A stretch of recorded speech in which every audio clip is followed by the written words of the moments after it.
आज हम आपको समझाने जा रहे हैं कि रिप्रेजेंटेशन ऑफ वेक्टर क्या होता है। हम वेक्टर पहले लेक्चर में पढ़ लिया है, अगर वो देखना है तो वो देखना लाजमी ताकि आपको समझ आ सके। तो इस लेक्चर के डिस्क्रिप्शन में उसकी लिंक देंगे ताकि उसको भी समझ सको। तो अभी हम रिप्रेजेंटेशन ऑफ वेक्टर पढ़ने जा रहे हैं कि वेक्टर्स को किसे हम रिप्रेजेंटेशन करते हैं। उसको हम सिंबल से भी रिप्रेजेंटेशन करते हैं और ग्राफिकल भी रिप्रेजेंटेशन करते हैं। तो अभी हम ये सारा कांसेप्ट आपको बताएंगे रिप्रेजेंटेशन ऑफ वेक्टर का, कि वेक्टर्स को हम कैसे रिप्रेजेंटेशन करते हैं। तो चलते हैं अपने लेक्चर्स की तरफ। कि रिप्रेजेंटेशन ऑफ वेक्टर एक होता है सिंबॉलिक रिप्रेजेंटेशन ऑफ वेक्टर, दूसरा होता है ग्राफिकल रिप्रेजेंटेशन ऑफ वेक्टर। तो अभी हम सिंबॉलिक रिप्रेजेंटेशन पढ़ेंगे कि सिंबॉलिक रिप्रेजेंटेशन हमको बताता है कि लेटर्स होता है, एक हम एरो से लेटर्स शो करते हैं और दूसरा जो होता है बोल्ड लेटर्स होते हैं। तो इसको हम सिंबॉलिक रिप्रेजेंटेशन कहते हैं। सिंबॉलिक रिप्रेजेंटेशन का दूसरा भी नाम होता है जो हम लिख रहे हैं कि एनालिटिकल रिप्रेजेंटेशन, एनालिटिकल रिप्रेजेंटेशन का ये दूसरा भी नाम होता है सिंबॉलिक रिप्रेजेंटेशन का। और उनको हम आपको बता दिया कि vector are denoted by letter with arrow और बोल्ड लेटर्स सच एज, कि हमने आपको बता दिया कि एक लेटर होता है जो हम एरो से शो करते हैं और दूसरा जो होता है हम एरो से शो नहीं करते, जैसे ए बी ए सी।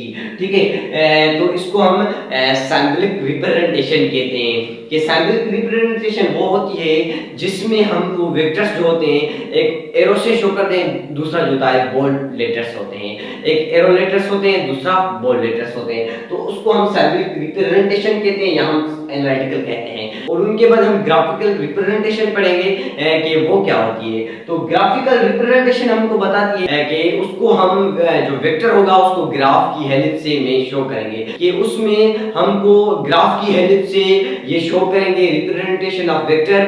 तो इसमें हमको ग्राफिकल रिप्रेजेंटेशन इसको हम कहते हैं। तो इसमें स्टार्टिंग पॉइंट जो ग्राफ की होती है, मान लीजिए हम यहाँ पे एक एग्जांपल आपको दिया है कि इसकी स्टार्टिंग पॉइंट ग्राफ की, इस ग्राफ की जो स्टार्टिंग पॉइंट होती है इसको हम टेल कहते हैं और इसकी जो एंडिंग पॉइंट होती है उसको हम हेड कहते हैं। कि एक वेक्टर हमने बना दिया है, उसमें हम उसका ग्राफ शो कर रहे हैं, क्योंकि ये ग्राफिकल रिप्रेजेंटेशन है। तो इसका जो स्टार्टिंग पॉइंट होगा टेल होगा और उसका जो एंडिंग पॉइंट होगा हेड होगा। तो इसको हम कहते हैं कि ये हमारा ग्राफिकल रिप्रेजेंटेशन है। तो इसकी डेफिनेशन भी हम पढ़ते हैं कि vector are denoted by a line segmented with arrow. ठीक है, एरो से the starting point of line is called tail. हम आपको बता दिया कि स्टार्टिंग पॉइंट या tail and the ending point of line having arrow, arrow is known as head. क्या? Head. Starting point tail, ending point head of vector, उसको हम कहते हैं कि ये हमारा ग्राफिकल रिप्रेजेंटेशन है।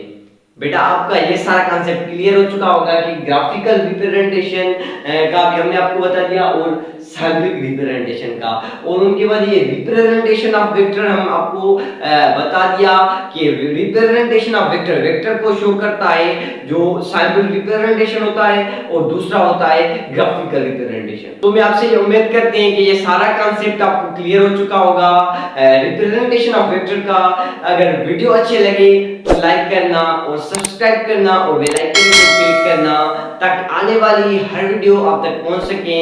तो मिलते हैं नेक्स्ट वीडियो में। Thanks for watching.